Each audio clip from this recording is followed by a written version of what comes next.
Good evening. Thank you for joining me, Dorothea, on Through an Orthodox Christian Lens. That's my cat there below me. It is September 3rd, 2025. She's decided to join me in this one.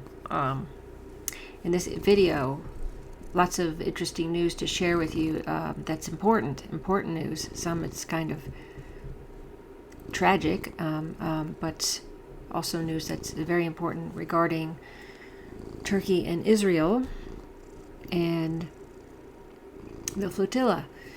Updates on that. So we're going to start with this video. It's out 5 days ago. I've just saved it as I hadn't had a chance to put anything out yet, but I think it's an important portion here for you to listen to. Here we go.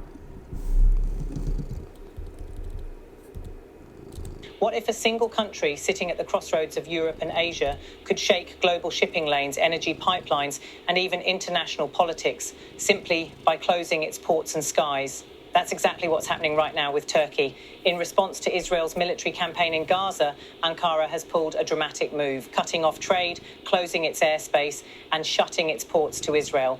The consequences are already rippling across global markets, and experts warn this could reshape not just Middle Eastern geopolitics, but also the global flow of energy and goods. So how far could this really go? Let's break it down. This begins with Turkey's sweeping announcement in August 2025. Foreign Minister Hakan Fidan confirmed that Turkey had completely severed trade ties with Israel. This wasn't just a symbolic gesture. It included a ban on Israeli ships entering Turkish ports, prohibition of Turkish vessels docking in Israel, airspace closures for Israeli government and military-linked flights, especially those carrying weapons. While commercial passenger planes remain unaffected, the restrictions sent an unmistakable signal. Turkey is willing to leverage its geography and trade corridors to punish Israel economically. This comes on top of earlier steps. Turkey had already scaled back exports to Israel in May 2024, a market worth nearly $7 billion annually. By the first half of 2025, Turkey's exports to Israel had already plunged nearly 72%, from $1.4 billion to just $393 million. But what makes this escalation so significant is Turkey's strategic position. Straddling the Mediterranean, Black Sea, and crucial land trade routes, Turkey is not just another country, it's a geopolitical gatekeeper. And now it's using that position as a weapon. The immediate fallout is visible in global shipping and logistics. With Turkish ports closed to Israeli vessels, shipping companies are forced to reroute cargo through Greece and Egypt. According to shipping trackers, this has pushed transportation costs up by 15 to 20% in just weeks. Insurance premiums have also risen as insurers factor in heightened political risk in the eastern Mediterranean. Flights have not escaped disruption either. For example, routes from Israel to Georgia or Azerbaijan, normally passing over Turkish airspace, now require lengthy detours. In some cases, this adds up to 2 hours of extra flight time, straining airlines already squeezed by high fuel prices. The picture is even sharper at Israel's own ports. Container hubs in Haifa and Ashdod, already operating under stress from the Gaza war, are facing bottlenecks. Analysts report transshipment rollover rates, when containers miss their scheduled ship transfers, have jumped 27 to 47% above normal levels. Shipping delays are not just numbers. They mean real costs for businesses importing critical goods, from construction materials to machinery. And while Israel's economy has proven resilient, the delays feed into broader regional uncertainty. If trade disruptions sting, energy complications could prove far more consequential. At the heart of the issue is the EastMed pipeline project, a proposed multi-billion-dollar project designed to transport natural gas from Israel's offshore reserves through Cyprus and Greece, eventually reaching European markets. For Europe, this pipeline was more than just an energy deal. It was a lifeline to diversify away from Russian gas. But Turkey's restrictions now complicate logistics around the construction and deployment of pipeline equipment. With ports and airspace restricted, the transfer of heavy offshore rigs, subsea pipeline materials, and critical components faces new hurdles. Analysts warn that any delay in EastMed reduces Europe's ability to stabilize its gas supply, particularly as the continent still wrestles with the long tail of energy insecurity sparked by Russia's war in Ukraine. But it's not just about pipelines. Turkey's actions ripple through existing flows of oil and LNG. Turkey sits astride the Baku-Tbilisi-Ceyhan BTC pipeline, which delivers crude oil from Azerbaijan to the Mediterranean. While not directly targeting BTC, Ankara's flexing of maritime restrictions raises red flags for energy traders.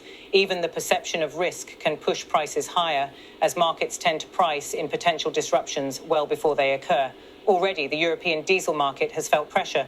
With supply chains rerouted and longer shipping routes required, diesel and petroleum product prices have surged, tightening margins for industries from transport to manufacturing. Energy projects thrive on predictability, but Turkey's actions inject uncertainty, making investors wary of financing long-term projects in a region where politics can shut down a $7 billion trade channel overnight. Analysts note that energy infrastructure is now seen as higher risk in the eastern Mediterranean, potentially driving up costs and delaying projects further. So why would Turkey take such a drastic step, knowing it would face its own economic pain? The answer lies in Turkey's enduring ambition to act as a regional gatekeeper. By controlling trade routes, ports and airspace, Ankara reinforces its leverage as the bridge between Europe, the Middle East and Asia. This is not new. Turkey has long asserted maritime claims in the eastern Mediterranean, often clashing with Greece and Cyprus over exclusive economic zones. The trade ban against Israel is not only about solidarity with Palestinians, it's also a demonstration of Turkey's ability to wield geography as a tool of power. Domestically, the move plays into President Erdogan's Okay, hold on. political narrative. By taking a strong stand against Israel, Erdogan appeals to a base that views Palestinian solidarity as both a moral and religious imperative. Okay, this is very important. I heard this a few days back when it came out, but I didn't get through as far as I just did here. This is really important.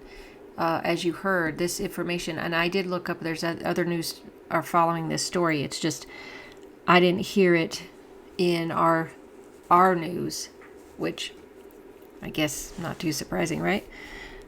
This whole thing about the pipeline and the airspace being closed, being the gatekeeper of the areas in that area, like the trade routes and all that they spoke of. This is very interesting that they're doing this against Israel. And as they said, it's not just the Gaza thing. But, it's not just the Gaza thing. Oops, there goes my cat. It's also the, I would say probably the thing that's going on in Syria. I think that's really going to, it's going to affect, because of the Turkish-Syria issue. Sorry, it's just distracted because of my cat. But as you know, the tensions that are going on in Syria, this is important, because the last thing I read is that Israel was permanently stationed. They'd taken over certain portions of the land in Syria, and then of course Turkey's not going to like that, and so now I was actually surprised that Turkey did this, because usually Erdogan is just all talk, no real action to do anything.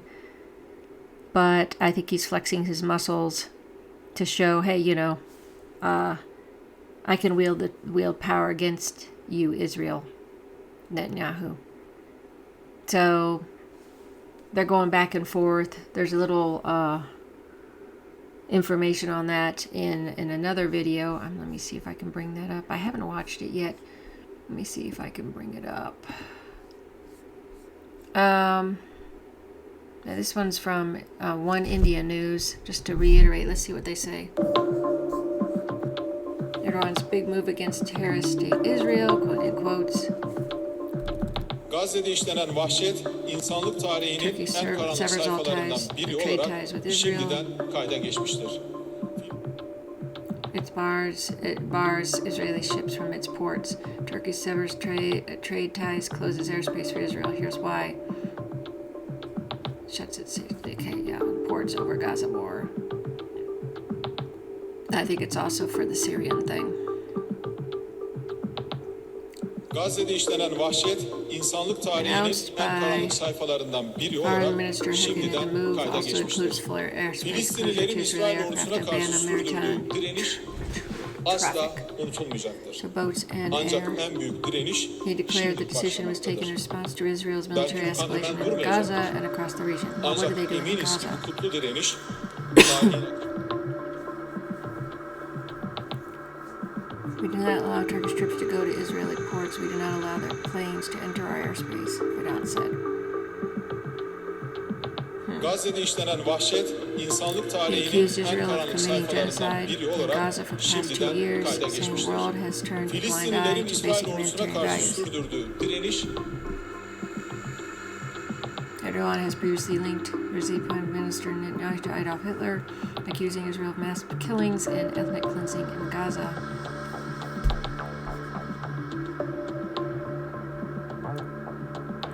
Okay, so yeah, this is kind of what was already said in the other newscast, but this seems like a pretty important deal here. I don't know if this is going along the lines of what Metropolitan Office had said about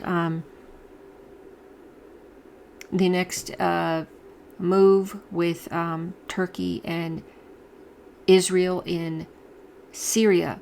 He had mentioned that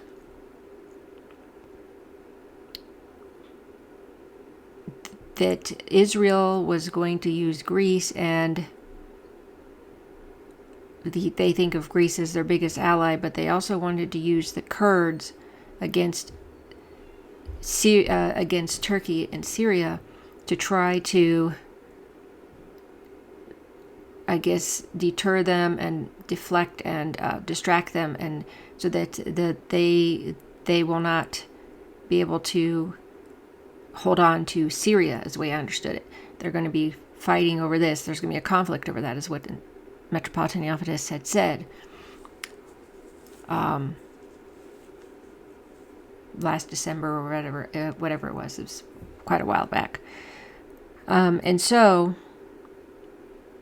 I'm wondering if this is a spark of what's to come with that because of what's going on here. I think that's important. I think this is also where they were saying that they wanted to do a regime change, that the West would remove Erdogan. But the issue is the Europeans are being affected by this. Well, actually, the Europeans are being affected by the pipeline issue and the gas issue because they can't get it from Russia, and now Turkey's doing this. And that would explain why they want to take out Erdogan and put in the pro-NATO, pro-European, or whatever, pro-West leadership. Things are starting to connect here for me. Anyway, that was an important piece that I thought was regarding what's going on here and how it ties into things with the World War III prophecies. It's important, this portion as well. So now we're going to go to the next thing that I was going to read to you. That's pretty tragic. Let me see if I can find it. Dang it. Where did I put it? Okay, it was... New data reveals Israel's systematic destruction of Palestinian cultural heritage. Over 100 cultural centers have been wiped out by Israeli attacks, while museums and ancient manuscripts have been destroyed. So, newly released data compiled by the Palestinian Ministry of Culture with help from other organizations, including UNESCO, has revealed the extent to which culture and heritage in the Gaza Strip have been systematically targeted by Israel during its genocidal war. The data was gathered via satellite imagery and field reports from Palestinians on the ground in Gaza. Many who helped put together the findings were killed by Israel, including Bassam Hassouna, director of Gaza's culture ministry. In March last year, he was killed by an Israeli attack near Gaza City's Al-Shifa hospital. According to the compiled data, 25 registered cultural institutions and over 80 unregistered cultural centers were destroyed, including the Palestinian Planning Center, Rashad Al-Shawa Cultural Center, and Bayader Theater Association. Additionally, 7 cultural collectives were eradicated and their members displaced, with some of their founders killed. Dozens of poets, artists, and musicians have lost their lives to this genocidal war that began on 7th October. An estimated 87 libraries were also destroyed by Israel, including the Omari Mosque Library, which held centuries-old manuscripts. This is horrible. This is so devastating. History is so important, so people know what their history is, and so people can learn from other people's countries' histories. It's just really just tragic. The Palestinian Culture Ministry data adds that 146 historic homes were destroyed in Israeli airstrikes and shelling. A total of 12 museums were destroyed as well. The Omari Mosque manuscripts dating back to 1514 AD, Gaza Municipal Archives, 150 years of records, Land Registry records, Ministry of Education archives, Ministry of Aqwaf archives, Ottoman Waqf documents, and Azhar Institute archives have all been destroyed. The destruction of around 110 cultural heritage sites has also been verified by UNESCO. The data shows this report is the culmination of previous reports based on what we receive from sources, which provides a basis for the continuation of these reports. This contributes to conveying the message of our besieged people, as well as exposing the occupation's ongoing crimes in all aspects, especially since killing culture is an essential part of killing the Palestinian identity. Exactly. The previous unpublished data comes as Israel is preparing a devastating assault to seize and occupy Gaza City. It's now operating on the Gaza City's outskirts, erasing infrastructure and causing mass destruction ahead of the large-scale attack. And of course, Ben Gvir is not happy of what Turkey is doing. You know, there's these spats going on as well. This is just horrific. It's like Israel is trying to erase the very essence and identity of the Palestinian people through destroying their culture, their history, and just trying to erase them as a whole group of human beings with their own. It's like trying to erase all their memories, erase all their connections to their ancestors, erase it. That is so awful, so tragic, so evil, so cruel, so inhumane. But then again, they don't think of them as humans, do they? And this is a real evidence, other than we already seen the evidence, but this is just adding to it. Now I'm going to show you the update on the flotilla. Let's see if I can find it. I have too many things up. Okay. This was today. Gaza-bound air aid flotilla seeks European protection amid Israeli threats. The Gaza-bound global Sumad flotilla on Wednesday demanded protection from the Spanish government and Europe amid the Israeli threats. Israel is threatening the global Sumad flotilla, ships carrying medicines and food to Gaza on a humanitarian mission. We demand that the government and Europe act to ensure their protection in compliance with international law, the flotilla wrote on U.S. social media company X. It announced that the Pakistani delegation joined the Malaysian flotilla Sumad Nusantara, which is also joining the global Sumad flotilla to break Israel's blockade. Italy-based humanitarian organization Emergency also announced Tuesday that it is joining the flotilla en route to Gaza with its search and rescue ship life support to act as an observer and provide medical and logistical support to the participating vessels. Describing what is happening in Gaza as unacceptable, the organization noted that it will set sail from Catania along with the vessels that are part of the Italian delegation, while our governments have been unable to take measures to stop a situation that is deteriorating day by day. Citizens are not resigned to standing by and watching, Emergency wrote in a statement. In the meantime, a Spanish daily reported on early Wednesday the 30 boats that set out from Barcelona on Monday afternoon, 5 had to return and 2 were unable to leave the harbor due to mechanical problems. Around 20 vessels are reportedly heading to Tunisia to join another 20 ships in delivering aid to Gaza, with a brief undisclosed stop in Spain's Balearic Islands. On Sunday, National Security Minister Itamar Ben-Gvir presented a plan to the Israeli cabinet for the flotilla that includes holding the activists in prolonged detention. Another flotilla carrying activists such as climate campaigner Greta Thunberg, who is making the voyage again, arrived near Gaza in June. Israeli forces seized the ship and deported the activists. Global Sumid Flotilla, carrying activists and humanitarian aid to Gaza, departed Barcelona on Monday. So these are all that. So anyway, there's like 50 boats that were trying to get through. Many activists on those boats. As you can see, there's the struggle going on here of getting there and getting things, getting them to join up and come all together. Of course, Israel is going to as best they can, is going to thwart that. They don't want that to happen. The last thing I want to show is this news story I saw today that came out yesterday, which I thought was just quite amazing. A union representing dock workers at one of the largest ports in the Mediterranean, a key stopping point for Israeli goods, has said it will block everything if Israel stops the inbound aid flotilla. Polly Smythe reports. Italian dock workers have threatened to shut down all of Europe and block all shipments to Israel if communication with the latest aid flotilla bound for Gaza is lost. The threat marks a significant escalation in dock workers' long history of industrial action in solidarity with Palestine.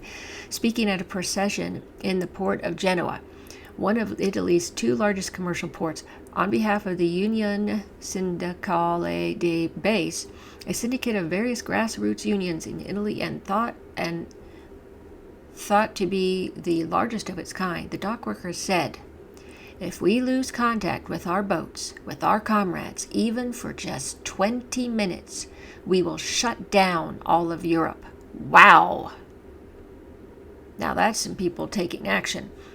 "Our young women and men must come back without a scratch, and all this cargo which belongs to the people and is going to the people must reach its destination down to the very last box. 13,000 to 14,000 containers leave this region every year for Israel. Not a single nail will leave anymore." Wow. Okay, these people are really serious. Amazing. Amazing. I find this, these people are really doing action. We see the flotilla, we see these, it's the dock workers, the common people that are doing, trying to do their best when you don't have any of the leaders doing too much, right? It's always, the people that have to go out and try to do something because the leaders seem to kind of be worthless. Well, I don't know. Belgium just sanctioned Israel, I saw. They didn't care what the EU was saying. That's what they're doing. So that was good. And then, of course, we have the Turkey doing this. Yeah.